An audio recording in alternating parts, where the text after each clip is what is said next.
Hey guys, this is Phoenix Forever coming to you from Australia. I hope you all are having an awesome week. It's nearly Christmas. So I'm in Australia, it's 5:15 here, the day before Christmas Eve, so there's only a few more sleeps until Santa comes.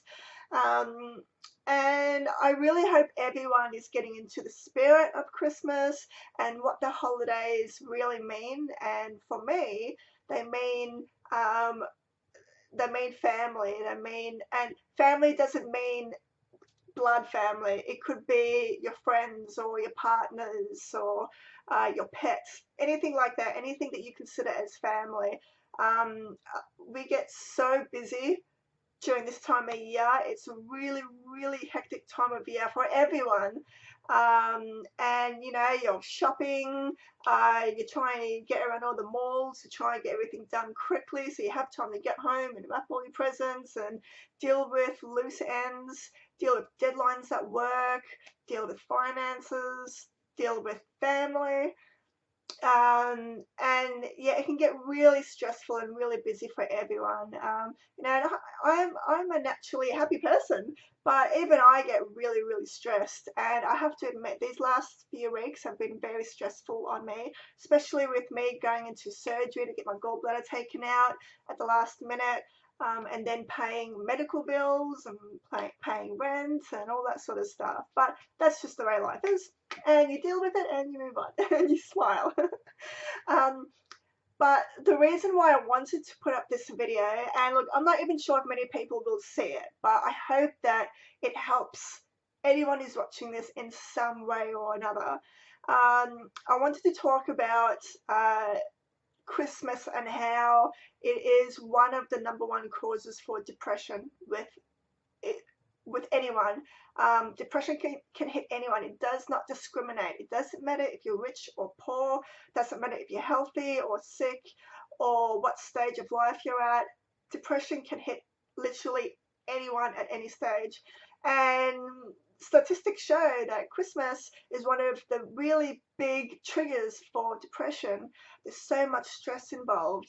You're under pressure for work. You're under pressure to meet all your deadlines for work. You're under pressure to get your end of year bonus. You're under pressure to get all your bills paid. You're under pressure to provide for your family if you have a family. Um, and and there's many more things that can contribute to it. I'm sure I'm missing a whole heap here, but we get so busy and we tend not to stop and have a breather and check ourselves out. So what I mean by that is having a stop, having a breath, and try to take some time out for yourself to see how you are feeling. Because your mental health is, apart from your physical health, is one of the most important things for you in order to function in this world. You need your mental health.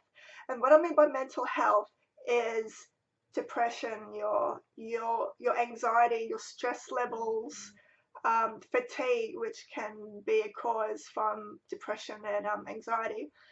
And it's really important that you check yourself out for that. Um, and a lot of people who already suffer from depression have seasonal moods from Christmas, and it can even cause that depression to worsen and become far worse than what it already has been throughout the year. Um, and I hope that those people are reaching out to some sort of support network in order to get them through the holidays. And what I mean by support network is reaching out to your family.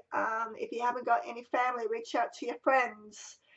Someone that can lend an ear or a shoulder to cry on so you can have someone to talk to and vent to. And I think that's really, really important for any sort of mental health issue around this time of year. And also, um, some people may not have friends or family, and or they feel that they do have those, but they don't feel comfortable disclosing that part of themselves to them, which is understandable. It's a very personal thing for anyone, and even for me. But I would suggest, I would hope that you would call some sort of support line. There are many support lines out there that you can call. There's even support lines out there that will chat over chat to you, so you don't have to speak to anyone over the phone. You can see someone if you feel that's too confrontational for you. You can speak to someone over the phone or chat. There's so many numbers out there that you can call that can help. And I'm in Australia, so for me in Australia, that would be Lifeline. And people that work at Lifeline are 100% trained. And when I say that, I mean they have to go for their certification in order to even start picking up calls. So they have to be trained, they have to be prepared, and they have to have already experience dealing with people who have some sort of mental illness or mental health, or who are dealing with um, suicidal thoughts, or who are dealing with abuse, any form of abuse. Then you've also got in America, what's it's called? It's called the National Suicide Prevention Lifeline. And from what I see, that's a toll-free number for you guys in America. And these people that you speak to, they have no judgment over you whatsoever. They are 100% objective. They are only there to help you and guide you to a point where you're feeling better about life and feeling better about yourself. They're there to lend an ear. They are there to listen to your thoughts and your worries and your stresses. So I think it's really important that people do that. Some people feel that they're being weak by reaching out to someone, but if you actually reach out to someone, you are showing strength. So I hope you know what I mean by that. It takes a lot of strength to actually make the first step to reach out to someone to ask for help, no matter what type of help that could be.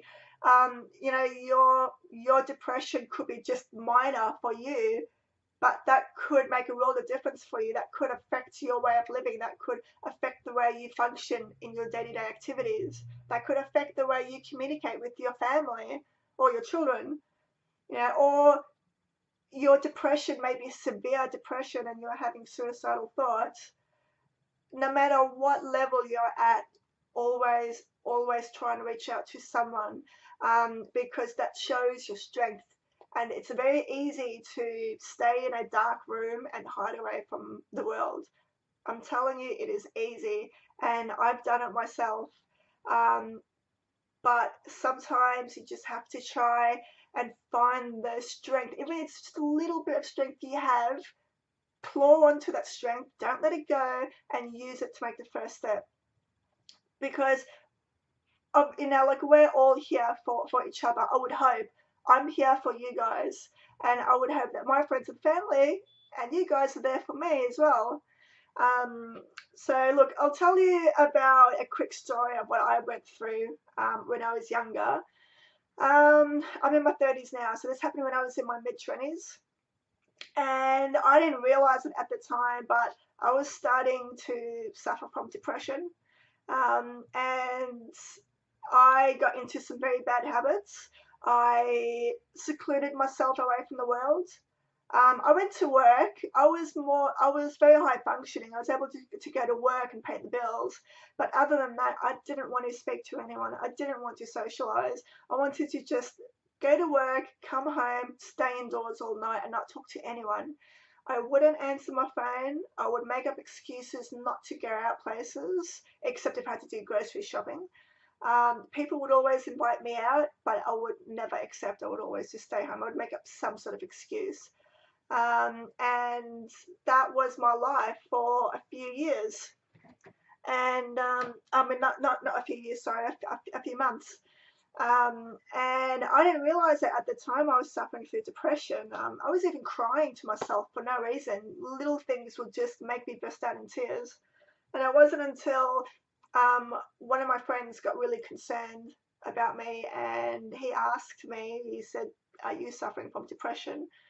And he was very upfront about it, and I was a bit taken back. I was a bit shocked, and at first I said, no, of course not. I'm like the happiest person you can meet. No way. But that's the thing, no matter how happy you are, you can always get depressed about something. Depression does not discriminate. So, so I was trying to avoid him for a while, and then I eventually made contact with him, and I said, "Look, I am going through something. I don't know what it is, but I do need some help." And at that time, I wasn't feeling comfortable talking with a professional like a counselor or a psychologist. So I just relied on his help. And for me, that worked. And he was able to slowly get me out of my comfort zone again and get me out there socializing again. And he was talking to me about what my issues at the time were. Now I'm fine. I'm completely fine. I mean, for me, it only lasted a few months, um, but it wasn't until I made that initial step to actually reach out to him and say, "Look, I do need some support here. Can you help me?" That things started to improve for me. And I'm not saying it's going to be easy. It's hard. It's really hard. But if you have that little bit of strength in you to make that first step, you're already ahead. You can do it. You can get yourself out of that little black hole that you've put yourself in there. Um, and look, I like to always think about the positives in life. And honestly, if you're in a situation where you've got a roof over your head, and whether or not you're renting or you bought your house or you're living with friends or family or your house sharing, if you get a roof over your head and you're able to watch this video now and you're able to watch the internet, chances are you have a much better life than a lot of other people out there. And that's something for you to just think about to put things into perspective. Sometimes I have to remind myself when times get me really down, I have to remind myself that there are far worse people out there that are starving, have no roof over their head, they're on the streets with their pets. I see them every day on the way to work. I work in the city, and there's so many homeless people there, and it makes me so sad. Um, and that makes me feel so grateful that I have a roof over my head and that I can put food on the table. Sometimes, we struggle. Sometimes finances with this economy get so daunting. But if I'm able to stay alive and have a roof over my head, I'm happy. So I hope you guys find something for you to cling on to and something that makes you happy. And I hope that you reach out to people. I hope that you reach out to someone that can just help you get through it.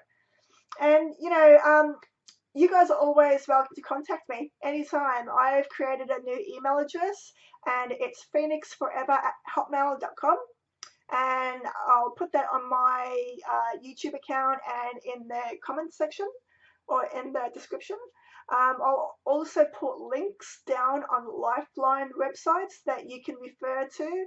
So I think there's like a link that you can click, and it doesn't matter what part of the world you're in. You can click on that link and it gives you a list of numbers that you can call for your country. So I'll put that in. And yeah, I really hope that this helps you in some way or another. I'd love to hear back from you. I'd love to hear your feedback. I'd love to hear your stories. Please keep them coming through because I love talking with you guys.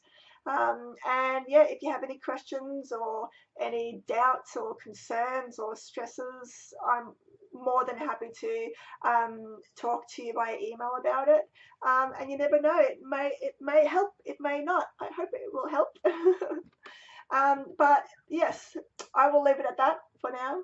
Now that I've rambled on, and I hope everyone has a awesome Christmas. And just one more thing, if you see anyone that you know that you're pretty sure that are going to be alone on Christmas, reach out to them.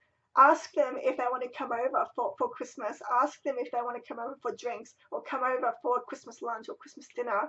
I swear to God, it will mean so much to them. I've done it in the past for my friends, especially my friends who are overseas and who are traveling and they have no family here, they're alone. I've brought them all over and we've had a big gathering of Christmas feasts. Um, so, if I can do it with barely any money, I'm sure you guys can do it too. So reach out to anyone you think that is in need of any sort of help. reach out to anyone you think that is going to be alone on Christmas or New Year and invite them into your home and show them the same type of love that you would show your family. Okay, so I will leave it at that, and I will speak to you guys very soon. Bye.